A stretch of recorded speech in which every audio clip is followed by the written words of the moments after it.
DB কারাগার থেকে বের হয়ে বিস্ফোরক তথ্য দিলেন বাংলাদেশের অভিনেত্রী কাজী নওশাবা। কারাগারে তাকে যৌন নির্যাতন করেছেন বলে স্বীকারোক্তি দিয়েছেন কাজী নওশাবা। তিনি বাংলাদেশের একজন অভিনেত্রী, ছোট বড় অনেক পর্দায় তিনি কাজ করেছেন। সম্প্রতি সরকার পতনের পর তিনি বিস্ফোরক কিছু মন্তব্য করেছেন।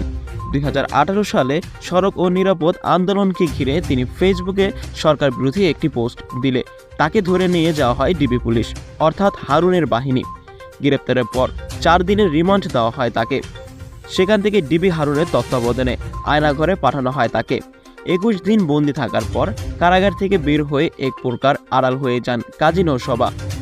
এতদিন তার সাথে কি করা হয়েছিল, তাকে কোথায় রাখা হয়েছিল, তার উপর কী রকম নির্যাতন করা হয়েছিল, সে বিষয়ে সম্প্রতি মুখ খুলেছেন তিনি বলেছেন, যখন তাকে ডিবি হারুনের তত্ত্বাবধানে দেওয়া হয় তখন থেকে হারুন কুপ্রস্তাব দিয়ে আসছেন, কিন্তু নওশাবা তাতে রাজি হননি। কিন্তু রাজি না হয় তার উপর অস্বাভাবিক নির্যাতন চলত, পাশাপাশি যৌন নির্যাতনও করা হতো তার সাথে। সম্প্রতি সরকার পতনের পর জানা গিয়েছে দেশে 22টিরও বেশি আয়নাঘর রয়েছে। সরকার বিরোধী কথা বললেই তাকে এই ভয়ানক আয়নাঘরে রাখা হতো।